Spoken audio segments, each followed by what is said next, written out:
안녕하십니까, 알림이 황희두입니다. 지금 대통령실 관계자들이 벌벌 떨고 있다는 소식이 전해지고 있습니다. 비서관급에 이어 선임행정관, 행정관에 대한 검증이 시작됐다. 그래서 밤에 핸드폰이 울리면 가슴이 철렁한다, 이런 내용인데요. 대통령실에선 윤핵관 라인을 포함해서 80명 정도를 교체할 방침이라고도 전했죠. 전체 직원이 420여 명 정도인데 거기에 20%에 해당하는 80여 명을 집중 점검한다는 겁니다. 벌써부터 떠난 사람들이 많고 10월까지 차례로 교체하겠다, 이런 내용인데요. 이걸 딱 들으면 어떤 생각이 드십니까? 많은 시민들이 비슷한 반응을 보이고 있는데 윤석열 대통령 본인이 가장 큰 문제인데 주변부만 저렇게 정리한다고 하면 그게 문제 해결이 맞냐? 인원에 비해 성과가 터무니없다는 지적도 빠짐없이 나오고 있고요. 지난 영상에서 말씀드렸던 오석준 후보에 대해서도 보시다시피 엄청나게 많은 비판 여론이 계속 이어지고 있습니다. 게다가 최재해 감사원장도 계속 구설수에 오르고 있죠. 검찰보다 더 열심히 국정 지원을 하는 감사원장이라는 비판이 나오고 있는데 상식적으로 보더라도 대한민국이 도대체 어떻게 돌아가고 있나, 이런 우려의 목소리를 낼 수밖에 없는 겁니다.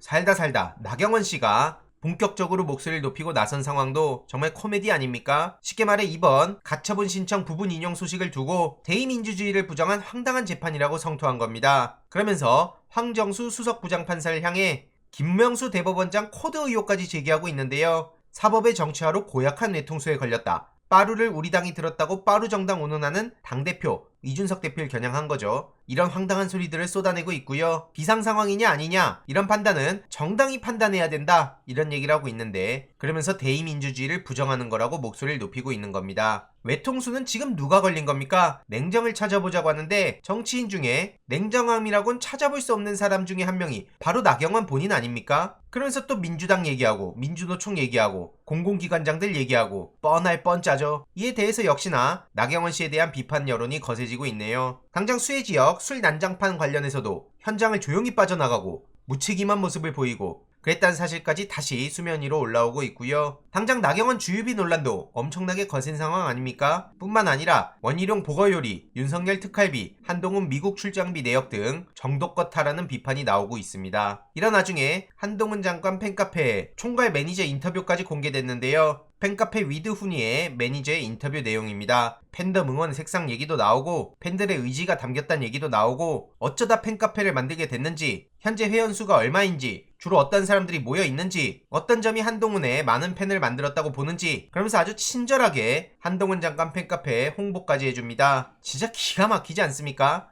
민주진영을 향해선 팬덤 정치 때문에 망했다, 그러면서 맹비난을 퍼붓더니 정작 한동훈 장관에 대해서 하는 태도를 보세요. 동아일보에서 나온 내용이고요. 참 기사 쓸 게 없나 보다, 이런 지적도 빠짐없이 나올 수밖에 없죠. 특히 우리는 국민의 세금으로 일하는 공무원이다, 이런 말을 해서 세금의 소중함을 아는 사람이라 팬이 됐다, 이런 얘기를 하고 있는데 당장 한동훈 취임사 경품 이벤트 논란도 있었고 지금 미국 출장비 내역 공개도 거부하고 있습니다. 그런 사람이 세금의 소중함이요? 오죽하면 김의겸 의원은 한동훈 미국 출장 7일 중 4일은 그냥 공친 건데 이건 징계감이다 라고 비판하고 있는 거죠. 토요일 일요일 껴있고 월요일은 미국의 독립기념일이라 이날도 공치고 저렇게 비싼 혈세를 들여가면서 4일이나 공백이 생긴 출장을 간 이유가 뭐냐? 이에 대해서도 마땅한 답변이 안 나오고 있고요. 인사혁신처의 지침을 어긴 것이기에 징계감이라고 지적하는 겁니다. 이해로도 화장실 갔던 3분으로 이명수 기자가 검찰에 송치가 돼서 좀스럽단 반응을 보이고 있는데요. 최근 서울경찰청 반부패 공공범죄수사대의 판단에 대해서 아쉬움을 표한 거죠. 김건희 녹취 관련해서 중간에 화장실 이용 등을 이유로 2번 자리를 비웠는데 그 시간이 3분가량 된다는 거죠. 그런데 그걸 두고 통신비밀보호법 위반 혐의를 적용해서 검찰에 송치했던 거고요. 게다가 최근 윤상현 국민의힘 의원은 누가 봐도 속이 훤히 들여다보이는 통신비밀보호법 개정안을 대표 발의해서 이 또한 어처구니가 없다는 반응이 나오고 있습니다. 이명수 기자 또한 황당하다는 반응을 보이고 있고요. 기자들의 취재 활동이라든지 불리한 상황에 처한 피해자들은 어떻게 사태를 해결하겠냐, 이런 부작용이 어마어마하다는 거죠. 이에 많은 시민들은 김건희 씨한테 잘 보이려고 애쓰는구나, 그냥 탄핵하자, 나라꼴이 이게 뭐냐, 화장실 간 3분으로 기소가 된다니 역겹단 반응까지 나오고 있네요. 지금 국민의힘 내부도 계속 갈팡질팡 권력 다툼으로 어마어마한 싸움이 이뤄지고 있지 않습니까? 새 비대위 체제를 꾸리기로 재차 의견을 모았다는 소식이 전해졌는데 권성동 거치 문제는 사태 수습 후 거치 표명 입장을 낼 예정이라고 합니다. 최종적으로 결론 난 건 선출직 최고위원 5명 중 4명 이상이 거리된 경우를 비대위 전환이 가능한 비상 상황으로 규정한다는 거고요. 이 때문에 또 얼마나 많은 비웃음을 받고 있습니까? 이래로도 윤석열 정부의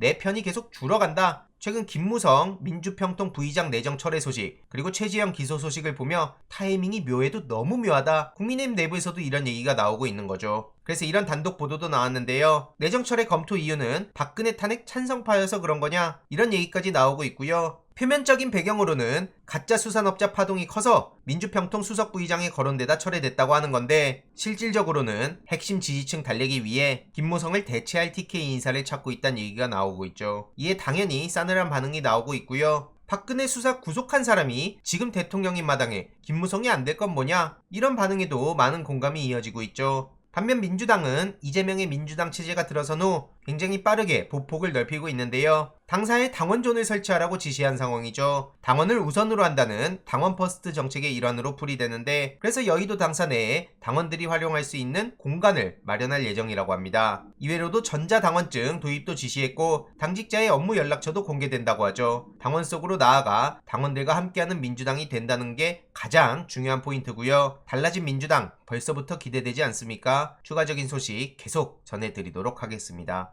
이번 내용도 유익했다면 구독, 좋아요, 알림 설정, 멤버십 가입 정말 큰 힘이 된다는 점 말씀드리고 싶습니다. 이번 내용도 주위에 널리 공유 부탁드립니다.